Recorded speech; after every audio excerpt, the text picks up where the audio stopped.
In this video, we'll look at how to implement SignalR to build a simple chat app. SignalR is an open-source library for ASP.NET. Server apps can use it to send real-time updates to client applications without clients needing to request updates.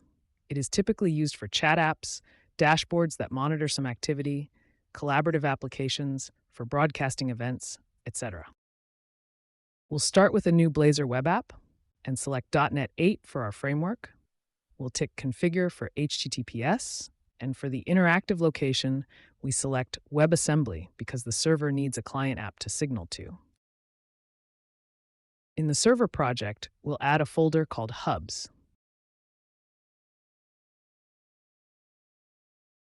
Inside the folder, add a class called ChatHub.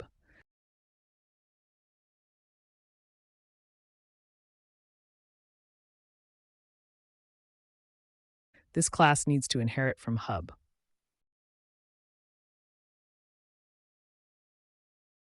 And IntelliSense will provide our send message method for us. Hub comes from the Microsoft ASP.NET Core SignalR package, which is already part of .NET Core. The send message will receive a username and message and send it out to all clients who are connected to this hub. You can think of a hub as a kind of dispatcher. To set up SignalR, go to the program.cs file in the server project and add SignalR to the services. Then we add a response compression to configure what MIME content type compression to use. After the build, we use the response compression middleware and map to the ChatHub class we created. For the client project to use SignalR, we need to install the Microsoft ASP.NET Core SignalR.client package. Ensure that you install the correct version for the framework you're using. Then, still in the client project, add a Razor component to the pages, called Chat. We'll turn the component into a page and give it a route. Set the render mode to interactive WebAssembly and import the SignalR client assembly. We'll need the navigation manager to locate the chat hub in our server project and iDisposable to get rid of our connection to the hub once we're done. Then we added a little form for the user to enter their name and message and a send button to send the message to the hub. Below the form, we simply list all outgoing and incoming messages. In the code section, we'll need a hub connection variable, a list of strings for the messages and strings for the user's name and message. In the onInitialized method, we first build our hub connection. Notice the URL to the hub? It's the same route we specified when we mapped to the hub in the program.cs file of the server project. Next, we set up a handler for the incoming signals from the hub. Here we format a message and add it to the messages list and notify the page that its state has changed and it should refresh. With our hub connection in place, we can start it up. When the user clicks the send button, we use our hub connection send method to send the message to the hub. The first parameter is the method in the ChatHub class that we want to invoke. This is the name of the method we created in the chatbot class in the server project. Following that are the arguments for sendMessage method's parameters. Finally, we need to get rid of our hub connection when we're done. Just to make things more convenient, in the nav menu component of the server project, we added a menu link to the chat page. To test the app, we'll first run it and go to the chat page, then open another browser window and copy the URL from the first browser. Now we have two clients running and connected to the chat hub. Our little chat app is very simple, but the purpose here is to see if a message sent from one chat client is received by all other connected chat clients.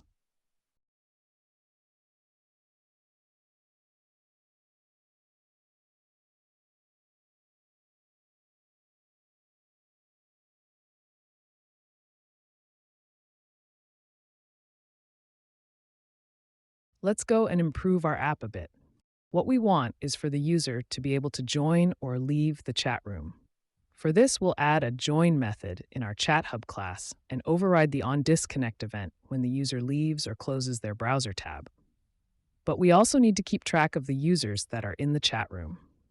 First, we need to understand that every time a new client joins the chat, a new instance of our Hub class is created for that client. SignalR does this because it associates the context of the user. In other words, the user's identity with that instance of the Hub object. Here in line 14 of our join method, we can see how we use context to retrieve the user's connection ID. Generally, in a production app with identity authentication and JWT tokens, this context will hold a great deal more information. But that's beyond the scope of this video, so we're going to cheat a bit and create a static dictionary to keep track of the chat room users. We cannot create this dictionary inside the Hub class, because like we mentioned before, a new Hub class is created for every new connection.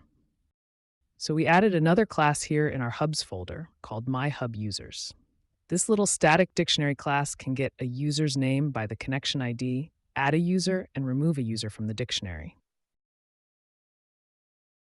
Back to our Chat Hub class, the join method will add a user to the dictionary using its connection ID and username, and send a message to everyone in the chat room that a new user joined.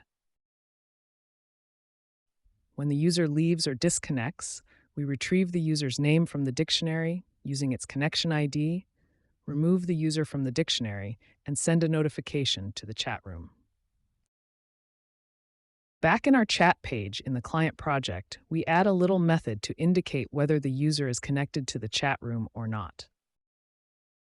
At the top in our HTML, we use this to decide which interface to display to the user. If the user is not connected, we'll ask for a username and provide a join button. If the user is already connected, we display the user's name and provide an input box to type a message. There's also a send button to send the message and a leave button to leave the chat room. In the code section in the onInitialized method, we comment out the line that starts the Hub connection. We want the user to join first. When the user clicks on the Join button, we start the Hub connection and call the join method in our Chat Hub object, giving it the user's name. When the user clicks Leave, we simply disconnect from the Hub, and our Chat Hub object in the server project will handle the onDisconnect event. Right, let's test this. We'll run our app and open 2 more browser windows and copy the URL to them. This represents 3 clients that's going to join the chat room. First, we'll put all 3 in the chat room.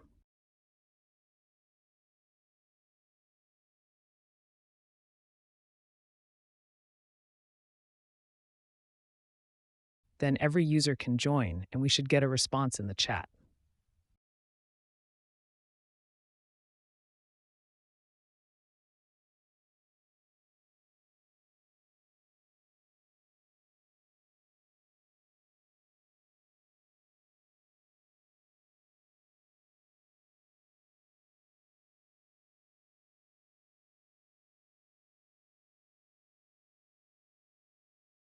Let's try sending messages.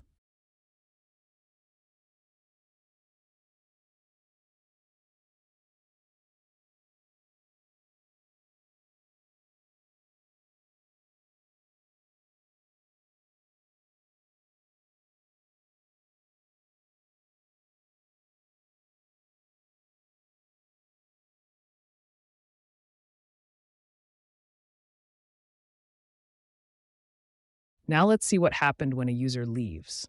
The onDisconnect event should fire, and the chat must display a message.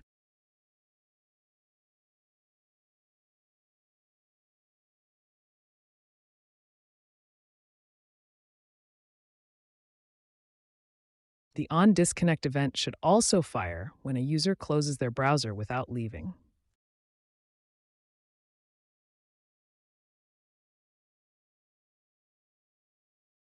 Thank you for watching our video.